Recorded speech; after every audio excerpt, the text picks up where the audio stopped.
네, 함께 봉독하시도록 하시겠습니다. 또 이르시되 너희는 온 천하에 다니며 만민에게 복음을 전파하라.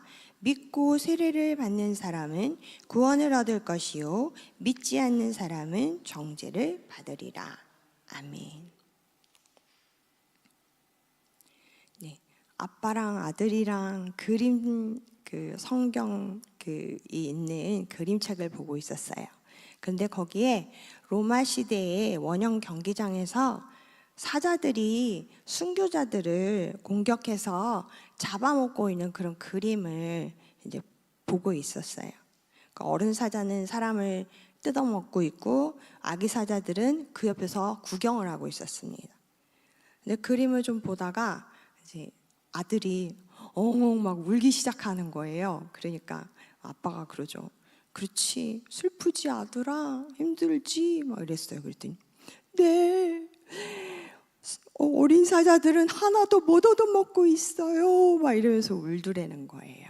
그래서 어른과 아이의 시각이 이렇게 다릅니다. 네, 하나도 안 웃으시는 분은 이따가 회개하시기 바랍니다. 네, 오늘 이 본문은요, 우리 예수님께서 부활하셔서 가장 중요한 사명을 우리에게 주시고 그리고 하늘로 승천하신 그런 부분입니다. 이것은 단순한 권면이 아니라 우리 교회와 성도들이 세상 끝까지 순종해야 될 그런 지상 명령인 것이에요. 그래서 우리가 자세하게 살펴보도록 하겠습니다. 첫 번째로 복음은 모든 사람에게 전해야 할 사명입니다. 15절에 보니까 예수님께 마가는 이 본절보다는 앞서서는요, 예수님의 부활에 대해서 제자들이 믿지 잘 않았잖아요. 불신앙적으로 그랬던 모습을 보여주면서 역설적으로 그리스도의 부활의 역사성에 대해서 말을 하고 있고요. 예수님을 직접 만난 이후에는 이 제자들이 바뀌어서 복음 전파의 명령을 받고 그리고 능력 있는 부활의 증인이 되었다는 걸 우리가 다 잘 압니다. 기독교는 부활의 종교이며 기독교인은 부활을 증거해야 될 사람들인 것입니다. 네, 복음은 또 선택된 소수만의 그것이 아니라는 거예요. 유대인이나 이방인이나 부자나 가난한 자나 또 배운 자나 못 배운 자나 다 함께 공유해야 될 소식인 거예요. 그런데 요새는 안타깝게도 이 복음을 증거하는 소리들이 너무나 미미합니다. 요즘은 SNS라든지 인터넷과 문자, 정말 저는 아이들에게 진짜 너무 놀란 게 좀 큰 애들이죠. 같은 테이블에 앉아서 밥을 먹고 있는데 문자로 대화를 합니다. 예, 말을 하지 않고요, 텍스트를 막 합니다. 이게 밑으로 해가지고. 예. 그렇게 하다 보니까 이 복음은 어떻습니까? 눈을 또록또록하게 쳐다보면서 반응을 살피면서 예수님이 우리를 위해서 죽으셨대 막 이렇게 얘기를 해야 되는데 그렇게 할 수가 없습니다. 예, 그렇게 하지를 않죠. 예, 그리고 성도들조차도 믿어, 근데 너무 깊이 빠지지는 마, 이런 소리들이 만연한 이런 시대에 살고 있습니다. 그리고 성도들이 막상 전도를 하려고 해도 이미 막 수십 번도 더 들었을 텐데, 이미 알고 있을 텐데 이러면서 망설여지는 것도 사실인 것입니다. 왜냐하면 우리 애들한테 전도 좀 해 막 그러면은 막 무고는 막 그래요. 다 믿는 애들이에요. 다 알고 있는 애들이에요. 막 이러는데 어떻게 강요를 할 수가 없습니다. 예, 그럽니다. 그러니까 노방전도라든지 축구전도, 집집마다 전에는 다니면서 전도했었다고 들었어요. 예, 한국도 그랬죠. 근데 이런 게 전부 다 호랭이 담배 피던 시절의 얘기예요. 그리고 너무나 연구는 많이 합니다. 예, 불신자, 휴신자, 가난한 성도, 수치 상관관계를 연구하고 너무나 할 일은 많고 너무나 연구하고 조사하는 건 많아요. 다 압니다. 그런데 끝에 결론은 그겁니다. 전도 될 때까지 그냥 기다리기. 네, 그렇게 합니다. 네. 여러분, 네, 그게 정답인 것처럼 그렇게 합니다. 그러나 예수님께서는 그렇지 않죠. 그것을 감당할 능력도 주신다고 하시는 말씀이 이 안에 있는 겁니다. 의무나 무거운 짐이 아니라 하나님께서 말씀하신 것 명령하시고 순종하고자 하면 이루어진다는 얘기를 하는 거예요. 여러분, 그런데 전도 대상자도 제가 보기에 안타까운 것은 그렇습니다. 왜 먼 데서만 찾으십니까? 여러분들의 실례지만 제가 조남들을 제가 거의 이제 얼굴하고 매치가 안 되고 이름만 압니다. 그런데 거기에는 너무나 막 수십 번도 교회에 나갔어요. 헌금으로는요. 땡땡땡 탁 하고 이모 권사님. 앞부분에 그 이름들은 항상 교회에 나옵니다. 누군가 신발을 갖고 교회에 나왔다고 그랬던 옛날 말처럼 이름들은 교회에 나와요. 자녀들도 그렇지 않습니까, 여러분? 믿지 않는 가정의 자녀들, 믿는 가정의 자녀들인데 안 오는 친구들이 너무 많습니다. 제가 말씀 구절 2개 뽑았는데 한번 거기 좀 봐주세요. 말씀 한번 읽겠습니다. 함께 읽겠습니다. 시작. 내가 세상에 화평을 주러 온 줄로 생각하지 말라. 화평이 아니요 검을 주러 왔노라. 내가 온 것은 사람이 그 아버지와 딸이 어머니와 며느리가 시어머니와 불화하게 하려 함이니 사람의 원수가 자비시반 식구리라. 다음. 내가 세상에 화평을 주려고 온 줄로 아느냐? 내가 너에게 이르노니 아니라 도리어 분쟁하게 하려 함이로라. 이후부터 한 집에 5사람이 있어 분쟁하되 셋이 둘과 둘이 셋과 하리니 아버지가 아들과 아들이 아버지와 어머니가 딸과 딸이 어머니와 시어머니가 며느리와 며느리가 시어머니와 분쟁하리라 하시니라. 이건 전부 예수님의 말씀이에요. 그것도 마가복음과 누가복음에 있는 말씀들입니다. 여러분, 그럼 제가 여러분들에게 막 가서 싸우라고 그런 말 할까봐 겁내지는 마시고요. 그런 말이 아니라 여러분, 가족 간의 화합은 아주 중요합니다. 그렇지만 진리를 선택할 수 있도록 내가 기도하면서 기회를 엿보고 호시탐탐 때를 노리다가 탁탁 복음을 증거해야 되는 것입니다. 믿지 않는 남편에게, 믿지 않는 우리 자녀에게요. 여러분, 그런 노력과 수고가 있어야지만 열매를 맺고 이것이 예수님께서 말씀하신 것입니다. 여러분, 그래서 늘 겁먹지 말고 우리가 복음을 증거하도록 해야겠습니다. 교회가 왜 생겼습니까? 교회가 왜 있습니까? 교회의 존재의 이유는 예배와 복음 전파입니다. 그렇기 때문에 우리가 초대교회는 환난과 핍박, 아까 앞서 얘기했던 것처럼 목숨까지 내버리면서 복음 전파에 사명을 온 힘을 쏟았습니다, 여러분. 그래서 복음을 전하는 교회가 정말 살아있는 교회고, 그리고 지상명령을 준행하는 복된 교회인 것입니다. 네 사람이 이제 여행을 하고 있었어요. 그래서 3사람은, 한 명은 생물학 박사, 한 명은 유전자 게놈 프로젝트를 연구하는 사람, 한 사람은 재생 재활, 아주 똑똑한 사람들 3명에 그 중에 저 같은 보통 사람이 섞여 있었어요.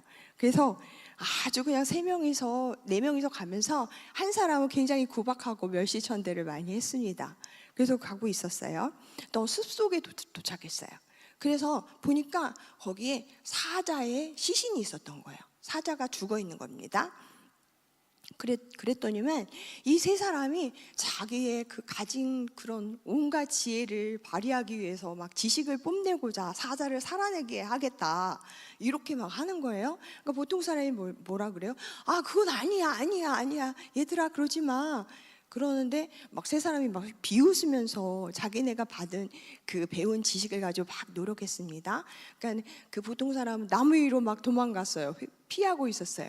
아니나 다를까 사자가 살아나자마자 으앙, 배가 너무 고픈데 완전히 비었지 않습니까, 속이? 그래서 왕 달려들더니 3명을 다 잡아먹었다는 인도의 우화집에 나오는 얘기입니다. 여러분, 세상의 지식과 내가 갖고 있는 지혜를 비교하지 마십시오. 세상은 아무리 진보하고 발달하고 여러 가지 놀라운 혁신들이 있어도 우리에게 있는 단순한 그 진리, 예수 그리스도께서 나를 위해 죽으셨고 보배로운 피를 흘려주셨다는 그 복음 한 가지만 있어도 우리는 됩니다, 여러분.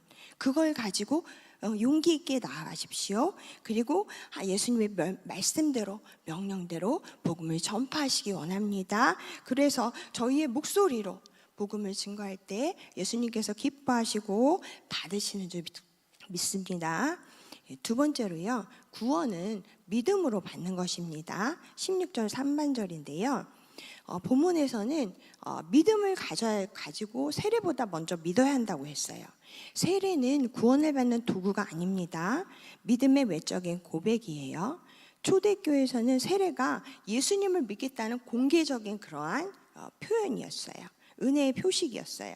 그래서 그렇지만 세례는 그렇다고 해서 우리의 죄를 없애주지는 않습니다. 제가 이제 잘 안 하지만, 잘 못하지만 집에서 뭔가 요리를 할 때 양배추나 양상추 막 이게 겹겹이 막 있는 것들 있잖아요. 그러면 막 다른 집은 막 식초나 베이킹 파우더 이런 걸로 막 씻는다고 하는데 저는 그냥 물에다 한번 됐다가 그냥 정신적인 만족감 얻으려고요. 그래도 씻고 먹었다라는 그 위로를 받으려고 그냥 그렇게 합니다. 그런데 여러분, 세례도 그런 거예요. 만일 세례를 받고 우리 죄가 맨날 없어지고 깨끗하게 된다면 매일 세례를 하겠죠. 근데 그것이 아니라 세례는 그게 아니라 내 죄가 예수님으로 인해서 씻겨졌고, 그리고 예수님과 새로운 사람으로 내가 연합되고 내가 거룩한 기독교 공동체 교회에 속하였다는 것을 표시하는 그런 것이 세례인 것입니다. 여러분들 세례 받았을 때 기억나세요? 세례를 받기 전에 또 세례를 받았을 때 얼마나 눈물 납니까? 그죠? 저는 미국에서 고등학교 1학년 때 그때 세례를 받았는데요. 먼저 그때 성령 세례 받았죠. 그랬을 때 순복음 교단이라서, 페나코스탈 오순절 교단이라서 침례를 줍니다. 세례가 아니라. 그때 막 하기 전에도 막 너무 막 마음이 두근거리고 눈물 나고 막 그러는데, 아니 이거는 목사님께서 침례를 주시는데 무자비하게 그냥 팍 집어넣어가지고 물속에서 내가 꼴깍꼴깍 이럴 정도로 숨을 쉬게끔 그렇게까지 하시더라고요. 그래서 되게 막 발버둥을 치면서 목사님은 원망한 적이 있었는데, 그게 일부러 그러신 거래요. 미워서 그런 게 아니라 그만큼 내가 죽었다가 다시 살아났다, rebirth 했다, reborn 했다, 이런 의미로 완전히 너는, 옛날로의 너는 완전히 죽었어. 이제 새로운 생명이야. 새로운 예수님의 보배로운 자녀야. 이걸 나타나기 위해서 막 그렇게까지 하셨던 거에 기억이 납니다. 그때 많이 울었던 것 같아요. 여러분들 한번 세례 받았을 때 우리는 물로 세례를 주지만 그것도 똑같은 의미 있는 것입니다. 그러면 세례를 받았고 구원받았다고, 마음으로 구원받았다고 해서 다 되는 겁니까? 이 얘기를 한번 들어보세요. 이탈리아의 성자인 성 프란치스코 아시죠? 그분이 성자죠. 그분이 어느 날 그 제자들에게 우리 강 건너 마을에 설교하러 가자 이랬어요. 전도하러 가자 이랬어요. 그래서 아침 일찍부터 수도원을 떠나서 먼 길을 걸어서 갔습니다. 근데 가는 중에 거지를 만났어요. 그러니까 거지가 프란치스코를 봤으니까 막 울면서 막 얘기를 하고 막 이러는데, 그 사연을 막 다 들어줬어요. 그랬군요. 그런 일이 있었군요. 막 이러면서, 그러고 나서 좀 가다 보니까 밭에 또 일하는 농부들이 있는 거예요. 그 농부들이 또 요래 비가 안 와서 농사가 안 되느니 어때느니 또 프란치스코와 제자들에게 막 하소연을 해요. 막 다 들어주고 막 그러다가 또 마을에 도착하니까 가게 주인들이 요새 또 장사가 안 된다고 막 이러면서 또 막 컴플레인 막 하면서 막 이렇게 하니까 그들하고 얘기를 나누고, 그러다가 신에 대해서 좀 얘기하고, 그러다 이제 동네 아이들이 해가 저무니까 나와서 막 놀이를 하고 놀잖아요. 거기서 어울려서 또 애들이랑 같이 또 놀다가, 그리고 시간이 됐으니까 프란치스코가 그러는 거예요. 이제 가자, 집에 가자, 그러면서 가는 거예요. 그러니까 이 제자 중에 한 사람이 너무 어이가 없는 거예요. 아니 스승님, 우리가 지금 저기 설교를 하고 전도를 하러 왔는데 그냥 갑니까? 막 이래서 화를 냈어요. 그랬더니만 프란체스코가 그런 거예요. 우리는 이미 길에서 설교를 하지 않았니? 이렇게 말씀하시는 거예요. 여러분, 맞아요. 설교란 일방 통행식의 가르침이 아니라 그 사람의 형편과 눈높이에 맞춘 진정한 교감이어야 됩니다. 마찬가지로 우리가 정말 구원받았고 세례를 받고 하나님의 자녀가 됐으면 가정에서는 온유하고 타인에게는 겸손하고 불행한 자에게는 동정을 줄 수 있고 악한 자에겐 저항을 할 수 있고 축복을 입은 자에겐 축하를, 뉘우치는 자에겐 용서를 전할 수 있는 것이 바로 이게 복음이고 바로 믿음인 것입니다. 예, 복음은 관념이 아니라 삶인 것입니다. 다 그렇게 우리 살아낼 수 있는 우리가 되기 원합니다. 마지막으로 복음에 대한 반응은 영원한 결과를 결정합니다. 16절 하반절입니다. 믿지 않는 사람은 정죄를 받으리라. 복음은 중립을 허락하지 않습니다. 복음을 듣는 사람은 반드시 선택을 해야 됩니다. 반응을 해야 됩니다. 받아들이든지 안 받아들이든지 그건 자유입니다. 그렇지만 예수님께서는 제3의 길이 없다고 하셨어요. 왜 그럴까요? 예.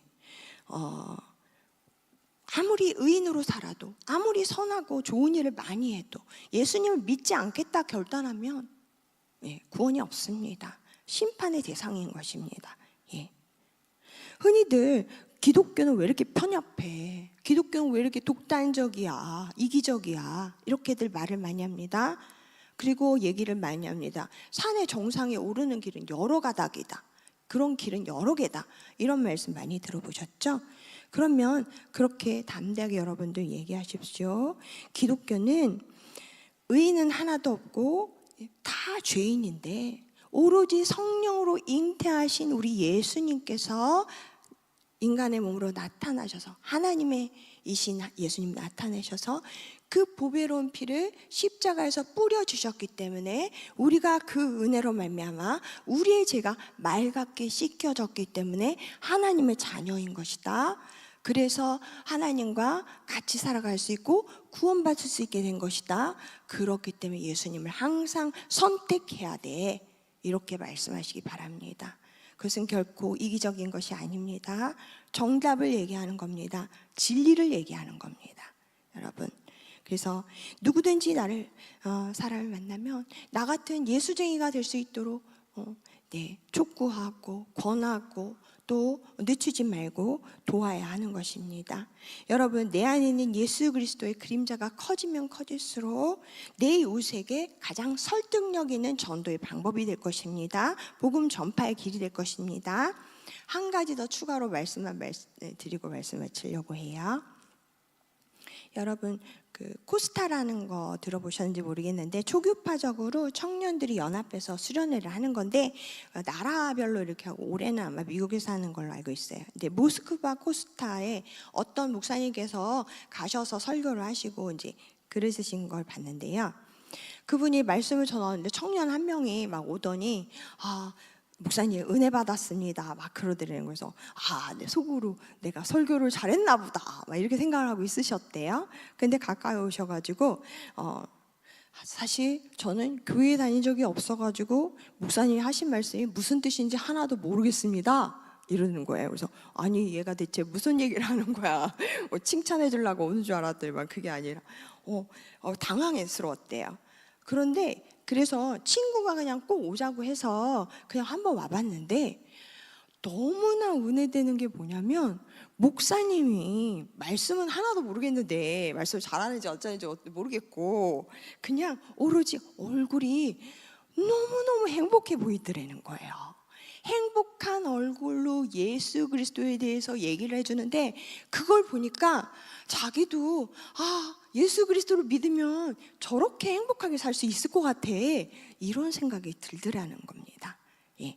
그래서 여러분, 우리는 예수님을 알고 경험한 사람들입니다. 그러므로 우리가 복음을 누려야 할 것이고요. 그리고 누리고 있는 기쁨이 넘쳐나는 모습이 되어야지 됩니다. 예. 그래서 그걸 가지고 나눠야 합니다. 우리가 이분이 복음을 누리고 행복해하니까 전도가 되었듯이 우리도 우리에게 주신 하나님의 은혜, 가운데서 정말 좀 잘 웃으시고요. 예, 너무 안 웃으셔서 웃으시고요. 유머 감각도 좀 배우시고요. 예, 기왕이면 더 여유 있게 사세요. 예, 아무리 못해봤자 죽기까지밖에 더 하겠습니까? 저들 하는 말. 네네, 그렇습니다. 예, 내 모습과 내 자세와 그리고 나의 삶 가운데서 내가 복음이 전파되는 것은 오로지 내 안에 역사하시는 성령 하나님 그리스도인 줄 믿습니다. 함께 우리 기도하도록 하겠습니다. 하나님 우리 아버지 감사합니다. 주님이 주신 은혜와 사랑으로 말씀을 전파하였습니다. 아버지 하나님 필요 없는 말들은 잊게 하여 주시고 오로지 주께서 우리의 구주가 되시고 이 복된 소식, 복음의 소식을 늘 마음에 새기며 삶으로 사라지며 그리고 전파할 수 있는 우리가 되게 해주세요. 주님의 지상 명령을 꼭 받들 수 있는 우리 교회가 되게 해주세요.